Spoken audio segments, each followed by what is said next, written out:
Students, मैं B Com first year first sem का company law subject पढ़ा रहा हूँ। ध्यान देंगे स्टूडेंट्स, इसमें हम पढ़ेंगे stages in formation and identification of company, है ना स्टूडेंट्स। यानी इसका मीनिंग है कि stages of formation of company मतलब कंपनी शुरू करने की कुछ स्टेजेस होती है, वो स्टेजेस फॉलो करनी पड़ती है तो ही कंपनी शुरू होती है, बिना स्टेजेस की कंपनी शुरू नहीं होती। तो देखेंगे स्टूडेंट्स क्या क्या स्टेज है, और ये आईएमपी क्वेश्चन है, हर साल पेपर में आता ही है स्टूडेंट्स, ठीक है ना स्टूडेंट्स। तो देखेंगे ऑब्टेन डायरेक्टर्स आइडेंटिफिकेशन नंबर, यानी कि डीन मतलब डायरेक्टर्स आइडेंटिफिकेशन नंबर। स्टूडेंट्स, कोई भी कंपनी शुरू करने से पहले डायरेक्टर्स बनाना पड़ता है, और डायरेक्टर्स बनने के पहले डीन नंबर जरूरी होता है, जिसे बोलते हैं directors identification number. Section 152(3) student, ये सेक्शन याद नहीं भी रहा तो कोई प्रॉब्लम नहीं है। Section 152 state that every person who is to appoint as director must have a directors identification number. Students, कोई भी कंपनी शुरू करने से पहले डायरेक्टर्स रखा जाता है, और डायरेक्टर्स के पास डायरेक्टर्स आइडेंटिफिकेशन नंबर होना जरूरी है। An application in form 3 DIR form 3 shall be made to MCA for obtaining DIN number. Student, ये डीन नंबर डायरेक्टर को ये डीन नंबर लेने से पहले फॉर्म DIR 3 भरना जरूरी है। तो स्टूडेंट, पहले पॉइंट में हमने देखा कि ऑब्टेन डायरेक्टर्स आइडेंटिफिकेशन नंबर मतलब हमें डायरेक्टर्स होना जरूरी है, और डायरेक्टर्स का एक आइडेंटिफिकेशन नंबर भी होना जरूरी है, जो कि DIR 3 फॉर्म भर के रिसीव्ड होता है, प्राप्त होता है। Second, acquiring digital signature certificate. फिर स्टूडेंट, उसकी डिजिटल सिग्नेचर होना भी जरूरी है डायरेक्टर की।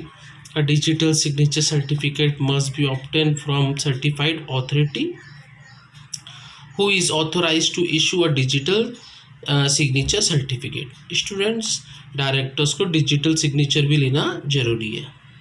Next, application for availability of name of the company.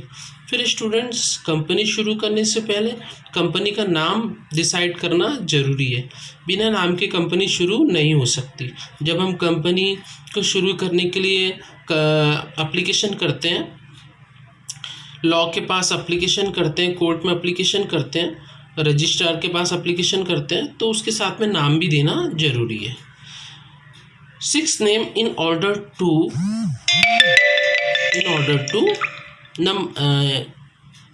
To preference must be given for the propose company. और स्टूडेंट्स, कंपनी शुरू करने से पहले कंपनी का नाम रजिस्ट्रार ऑफिस में देना पड़ता है, और 6 नाम देना जरूरी है। फिर 6 में से कोई एक नाम डिसाइड किया जाता है, और नाम भी ऐसा होना चाहिए जो दूसरी कंपनी से मिलता जुलता नहीं होना चाहिए। जैसे कि अगर टाटा कंपनी है और आप भी टाटा कंपनी शुरू कर रहे हो, तो आपको ये नाम की कंपनी शुरू करने की परमिशन नहीं मिलेगी, क्योंकि 2 कंपनी एक साथ नहीं चल सकती। रिलायंस कंपनी पहले से है तो आप रिलायंस नाम नहीं रख सकते, इसलिए आपको 6 अलग अलग नाम देने पड़ेंगे जो दूसरी कंपनी के नहीं होने चाहिए। As per rule 9 of companies incorporation rule 2014, an application for the reservation name shall be made in form number INC 1 along with the fees as may be provided. यानी आपको 6 नाम लिख कर देना जरूरी है, जो कि दूसरी कंपनी से अलग होने चाहिए, दूसरी कंपनी से मिलता हुआ नहीं होने चाहिए, और उसके लिए आपको फॉर्म नंबर INC 1 भी भरना जरूरी है। Next, the application INC shall be required verify that, है ना स्टूडेंट। इसमें ये बताया गया है कि आपने जो नाम दिए गए हैं, आपने जो एप्लीकेशन दी है, तो उसमें जो नाम दिए गए उसको वेरीफाइड किया जाता है कि कहीं आपने दूसरी कंपनी से मिलते हुए नाम तो नहीं रख लिए, है ना। ही इज़ अ प्रमोटर हम पहले पढ़ चुके हैं स्टूडेंट। प्रमोटर मतलब जो कंपनी को शुरू करके देता है, तो उसे प्रमोटर कहते हैं। He is a promoter and is authorise by the author sign the application. अब प्रमोटर ही कंपनी को शुरू करता है, तो उस प्रमोटर की उसके ऊपर सिग्नेचर होना जरूरी है। B, he is aware of the guideline relating to reservation of the name। और उसे पता होना चाहिए प्रमोटर को, जब वो कंपनी प्रमोटर ही शुरू करके देता है और वही कंपनी के नाम डिसाइड करता है 6 नेम, तो उसने ये भी ख्याल रखना जरूरी कि वो जो नेम है वो किसी दूसरी कंपनी से मिलते हुए नहीं होने चाहिए। Next, he has used the search facility to check for the resemblance of the proposed name with any existing LLP company trademark। और स्टूडेंट जो वो नाम रख रहा है या फिर वो जो ट्रेडमार्क रख रहा है, कोई चिन्ह दे रहा है, तो वो दूसरी कंपनी से मिलते हुए नहीं होने चाहिए। The proposed name are not violation of the provision of emblems and names prevention of improper use. और जो नाम आप रख रहे हैं वो दूसरी कंपनी से मिलते हुए नहीं होने चाहिए, और जो नाम आप रख रहे हैं उसका सही यूज़ होना चाहिए, है ना student. Next, the propose name is not offensive to any section of people. और स्टूडेंट जो नाम आप रख रहे हैं वो किसी दूसरे व्यक्ति से मिलता हुआ नहीं होना चाहिए। जैसे कि रिलायंस कंपनी है और उनके मालिक है धीरूभाई अंबानी, तो हम धीरूभाई अंबानी के नाम से कंपनी नहीं खोल सकते, या हम अपनी कंपनी का नाम अंबानी कंपनी नहीं रख सकते, ठीक है ना स्टूडेंट्स, क्योंकि वो किसी की कंपनी के नाम से मैच खाता है। या रिलायंस कंपनी है तो हम रिलेवर कंपनी भी नहीं रख सकते, या रिलायंस एसयू का भी नहीं रख सकते, नाम पूरा अलग होना चाहिए। The propose name is not such that it will be constitute an offence under any law. और नाम ऐसा होना चाहिए कि वो किसी लॉ के अपोज नहीं होना चाहिए, यानी कोई उसका विरोध ना करे, है ना स्टूडेंट, ऐसा नाम रखना चाहिए, ठीक है ना स्टूडेंट। तो नाम का कोई विरोध ना कर सके ऐसा नाम हमें ढूंढ करके रखना है ना स्टूडेंट्स, ठीक है। फिर next, the information given in the application and attachment is correct and complete to the best of his knowledge. और जो कंपनी शुरू करने के पहले जो एप्लीकेशन फॉर्म भरा जाता है, तैयार किया जाता है, तो वो पूरा भरा होना चाहिए और बेस्ट ऑफ हिज नॉलेज, और नॉलेज यानी पूरा सही होना चाहिए और किसी प्रकार की कोई गलती नहीं होनी चाहिए। Next, the applicants undertakes to be fully responsible for consequences in case of name is subsequently found to be contravention. The applicant undertake to fully responsible for consequences in case of name is subsequently found to be contravention. Students, अगर वो नाम किसी दूसरे से मिलता हुआ रहा, application में जो नाम दिया गया है कंपनी शुरू करने के लिए, अगर वो नाम किसी दूसरे से मिलता हुआ रहा कंपनी से, तो वो नाम रखने की कंपनी को परमिशन नहीं मिलेगी, ठीक है ना स्टूडेंट्स। फिर next student, drafting and printing of memorandum and article of association. Students, application fill up हो गई, उसमें नाम डिसाइड कर लिया, उसके बाद drafting and printing memorandum and article of association. Student, memorandum and article of association ये कंपनी के बहुत ही इंपॉर्टेंट डॉक्यूमेंट है और ये भी तैयार करना जरूरी है। Memorandum and article of association में कंपनी के पूरे रूल्स एंड रेगुलेशन लिखे होते हैं, और ये रूल्स रेगुलेशन के बाहर जाकर के कंपनी काम नहीं कर सकती, है ना स्टूडेंट्स। जिस तरह की हॉस्पिटल, कॉलेज इनके रूल होते हैं, वैसे ही कंपनी के भी रूल होते हैं जो कि memorandum and article of association में लिखे होते हैं, तो ये बनाना भी जरूरी है। The memorandum of association is the character of the company. ये कंपनी का कैरेक्टर दर्शाता है कि कंपनी किस चीज़ का बिजनेस कर रही है, कंपनी लीगल बिजनेस कर रही है कि इलीगल कर रही है। It is a document which amongst other things define the areas within which the company can operate। और इसमें बताया जाता है कि कंपनी किस दायरे के अंदर रह करके काम करेगी, किस चीज़ का प्रोडक्शन करेगी, कितनी मात्रा में करेगी, ये सब उसमें लिखा होता।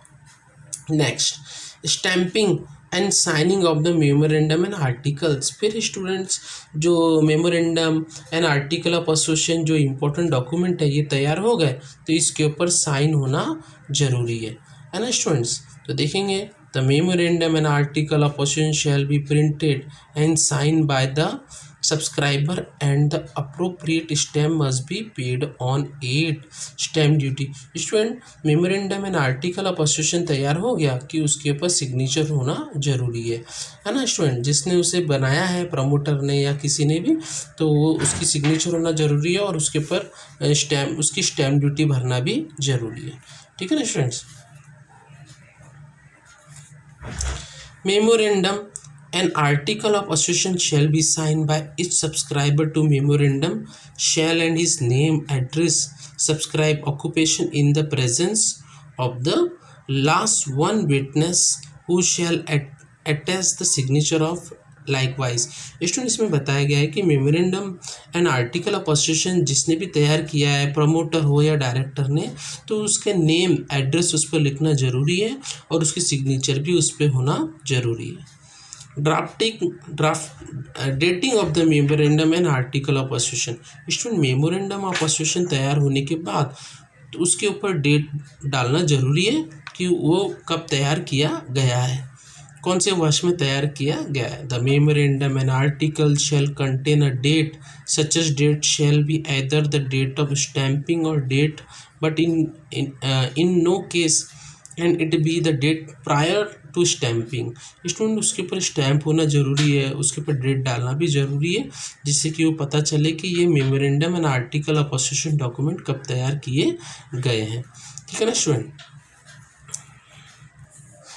Filing of document with registrar. अब मेमोरेंडम एंड आर्टिकल एसोसिएशन भी तैयार करना जरूरी है और वो तैयार होने के बाद उसको रजिस्ट्रार के पास में फाइलिंग करना जरूरी है ना student. Section 7(1) state that shall be filed with the registrar within whose jurisdiction of the registrar office of the company is proposed to be situated the following document and information for registration। Student ये जो document है memorandum and article of association, इसको तैयार होने के बाद में इन document को रजिस्ट्रार के पास भेजना जरूरी है, रजिस्ट्रार को देना जरूरी है।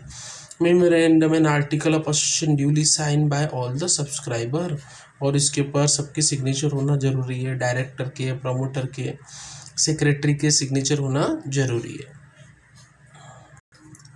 Registration and filing the fees.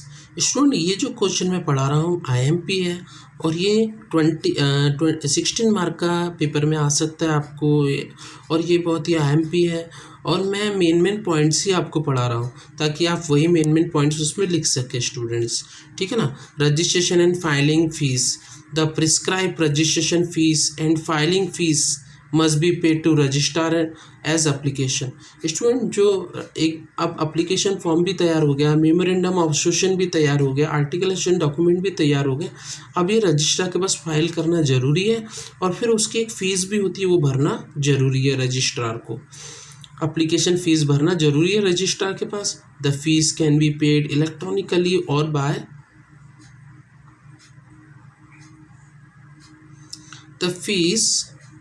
The fees can be paid electronically or by other means or submission of the e-form। Student जो फीस है वो इलेक्ट्रॉनिकली भरना जरूरी है या फिर उसको हम e-form के द्वारा भी भर सकते हैं ना स्टूडेंट्स। ठीक है स्टूडेंट्स, तो हमने देखा कि रजिस्ट्रार के पास वो एप्लीकेशन भरना जरूरी है, जमा करना जरूरी है और उसकी फ़ीस भरना भी जरूरी है। Next, minimum paid up capital subscribe directors. Students जब भी कंपनी शुरू होती है तो शुरू होने से पहले उसे रजिस्ट्रेशन कराना तो ज़रूरी है ही, और कंपनी कितनी कैपिटल शेयर बेच के कितनी कैपिटल कलेक्ट करेगी, 50 लाख या 1 करोड़, ये भी लिखना उसमें ज़रूरी है एप्लीकेशन में। Depending on the types of business entity, requirements relating to minimum paid up capital, minimum subscribers, minimum directors should also complied with। Students company minimum कितना पेड अप कैपिटल कलेक्ट करेगी, मिनिमम सब्सक्राइबर कितने share बेचेगी और कितने directors share खरीदेंगे, ये सारी उसमें information हमें लिखनी पड़ती है। सरल शब्दों में हम कह सकते हैं स्टूडेंट्स की कंपनी जब एप्लीकेशन तैयार करती है तो उस समय वो कितना कैपिटल शेयर बेच के कलेक्ट करेगी, ये भी बताना जरूरी है। Next, security of the document and form by the registrar. Students security scrutiny of documents. Scrutiny का मतलब होता है जांच करवाना। जो डॉक्यूमेंट तैयार किए गए हैं वो सारी एप्लीकेशन सही भरी गई है कि नहीं, इसको चेक करना भी जरूरी है, फॉर्म को चेक करना जरूरी है रजिस्ट्रार के पास। On the receipt of the documents the ROC will scrutinize them, and if they are found to be complete, it all respect the registrar will register company and generate scene. In case of the defect of application, registrar will send electronic communication to the applicant. Student जब registrar के पास हम application जमा कर देते हैं तो वो application को चेक करता है, तो वो अगर सही रही तो कोई प्रॉब्लम नहीं, और अगर नहीं सही रही तो फिर वो एप्लीकेशन जिसने दी है उससे कांटेक्ट करता है, उसको सुधारने की कहता है, उसको चेंज करने की कहता है।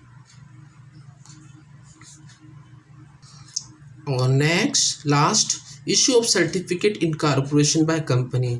अब सब प्रोसेस हो गई, एप्लीकेशन जमा हो गई, memorandum of document, article of association भी जमा कर दिया, एप्लीकेशन स्क्रूटनाइज हो गया, नाम डिसाइड कर लिया, सब होने के बाद में company certificate of incorporation by the registrar company का इनकॉर्पोरेशन सर्टिफिकेट देता है। Section 7 to state that the registrar on the basis of documents and information filed shall register all the document and information and issue the certificate incorporation to the effect in। Students अब सारी process हो गई, तो जो registrar है वो company को incorporation certificate दे देता है ना स्टूडेंट्स। और दो सर्टिफिकेट दिए जाते हैं, एक इनकॉर्पोरेशन सर्टिफिकेट और एक होता है कमेंसमेंट सर्टिफिकेट स्टूडेंट्स, ठीक है ना। तो इनकॉर्पोरेशन सर्टिफिकेट दे दिया जाता है जब फॉर्म अच्छे से भरा हुआ है, सारे डॉक्यूमेंट सही है, कोई प्रॉब्लम नहीं है तो, ठीक है ना स्टूडेंट्स। और एक last certificate of the commencement of business. मैंने बताया स्टूडेंट्स कि दो सर्टिफिकेट मिलते हैं, एक certificate of incorporation and certificate of commencement of business. ये लास्ट सर्टिफिकेट है स्टूडेंट। ये सर्टिफिकेट मिलने के बाद में कंपनी शुरू कर सकती है अपने बिजनेस को। स्टूडेंट जो 7वां पॉइंट है उसमें बताया गया है कि सर्टिफिकेट ऑफ इनकॉर्पोरेशन, तो वो बिजनेस, प्राइवेट बिजनेस कंपनी को वो सर्टिफिकेट मिल गया तो वो बिजनेस शुरू कर सकती है, लेकिन गवर्नमेंट कंपनी को दो सर्टिफिकेट मिलना जरूरी है, एक certificate of incorporation and certificate of commencement of business. तो गवर्नमेंट कंपनी को ये दोनों सर्टिफिकेट लेना जरूरी है। On the registration of public company can not commence business और exercise any borrowing powers unless it filed the declaration by director of form INC 21 stating that every subscriber memorandum is paid to the value of share। Student certificate of commencement of business शुरू होने के बाद, certificate मिलने के बाद ही एक public company शुरू हो सकती है ना स्टूडेंट। मैंने बताया, बार बार बता रहा हूँ कि प्राइवेट कंपनी को अगर सर्टिफिकेट ऑफ इनकॉर्पोरेशन मिल गया तो वो अपने बिजनेस को शुरू कर सकती है, लेकिन पब्लिक कंपनी के लिए certificate of incorporation and certificate of commencement of business मिलना जरूरी है, तो ही कंपनी शुरू कर सकती है, ठीक है ना स्टूडेंट। इसलिए पॉइंट सफिशिएंट है स्टूडेंट्स। और मुझे सब्सक्राइब करेंगे, मैं यावलकर की बुक से पढ़ा रहा हूँ, महाराष्ट्र बोर्ड, महाराष्ट्र यूनिवर्सिटी नागपुर।